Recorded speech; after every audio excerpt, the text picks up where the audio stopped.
நம்ம வீடியோவில் என்ன பார்க்க போகிறோன்னா காராமணி தொக்கு. அதுக்கு ஃபஸ்ட்டு வந்து காராமணி நைட்டே ஊற வச்சுக்கோங்க. காலையில் எடுத்து வாஷ் பண்ணி நம்ம வேக வச்சு எடுத்துக்கணும். நல்லா விசில் போட்டு நல்லா வேக வச்சு எடுத்துக்கோங்க. இந்த மாதிரி நல்லா இந்த மாதிரி வேக வச்சு எடுத்துக்கோங்க. நல்லா வெந்தது பாருங்க. ஃபஸ்ட்டு அடுப்பு பற்ற வச்சு அது மேலே ஒரு கடாய் வச்சுக்கோங்க. கடாய் நல்லா காயிட்டோம். காய்ஞ்சதுக்கப்புறம் எண்ணெய் விட்டுக்கலாம். எண்ணெய் விட்டாச்சு. எண்ணெய் விட்ட பிறகு வெங்காயம் போட்டுக்கோங்க. பச்சை மிளகாய், கருவேப்பிலை அது கூடவே சேர்த்து ஆட் பண்ணிக்கணும். நல்லா வதக்கி விட்டுக்கலாம். வெங்காயம் வதங்கினதுக்கப்புறம் தக்காளி ஆட் பண்ணிக்கலாம். தக்காளி எல்லாமே ஆட் பண்ணியாச்சு. வதக்கி விட்டுக்கலாம் நல்லா. அது கூடவே உப்பு ஆட் பண்ணிக்கலாம். நான் வந்து சால்ட் உப்பு ஆட் பண்ணுறேன். உப்பு ஆட் பண்ணி நல்லா வதக்கி விட்டுக்கலாம். கொஞ்சம் நல்லா தக்காளி வதங்கட்டும். தக்காளி நல்லா வதங்கிச்சு.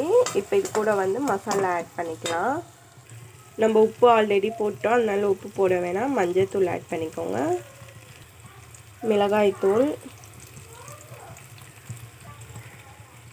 மிளகாய்த்தூள் ஆட் பண்ணியாச்சு. இப்போ பெருங்காயத்தூள் கொஞ்சமாக ஆட் பண்ணிக்கிறேன்.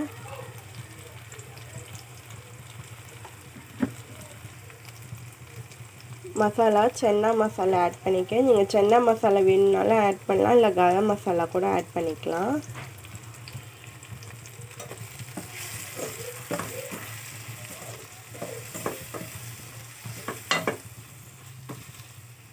எல்லா மசாலாவும் ஆட் பண்ணி நல்லா மிக்ஸ் பண்ணி விட்டுக்கோங்க. இப்போ இது கூட நம்ம வேக வச்ச அந்த காராமணியை இது கூட ஆட் பண்ணிக்கலாம்.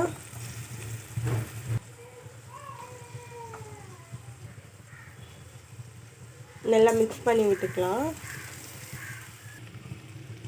இப்போ இது கூடவே தண்ணி கொஞ்சமாக ஆட் பண்ணிக்கலாம். அடுப்பை நல்லா ஃபாஸ்ட்டாக வச்சாச்சு. ஆட் பண்ணியாச்சு. ஒரு தட்டு போட்டு மூடிடலாம். ரொம்ப கம்மியான அளவு ஆட் பண்ணுங்கள். ஒரு 1/4 டம்ளர் இல்லைன்னா 1/2 டம்ளர் அப்படியே ஆட் பண்ணுங்கள் தண்ணி. ஏன்னா நம்ம சுண்டல் எடுத்து போட்டோம்ல, அதுலேயே கொஞ்சம் தண்ணி வரும். இப்போ ஒரு பிளேட் போட்டு மூடி வச்சிடலாம். அடுப்பை சிம்மில் வச்சுக்கோங்க.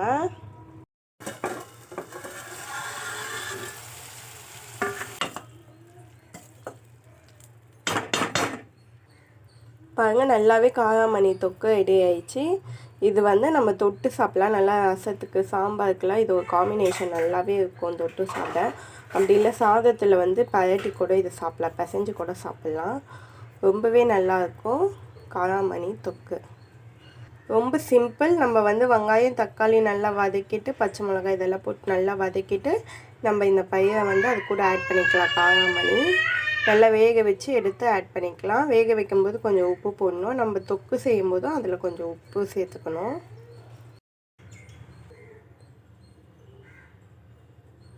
இந்த வீடியோ உங்களுக்கு பிடிச்சிருந்தால் லைக் பண்ணுங்கள், ஷேர் பண்ணுங்கள், சப்ஸ்கிரைப் பண்ணுங்கள், மறக்காமல் பெல் பட்டனை கிளிக் பண்ணுங்கள். தேங்க்யூ.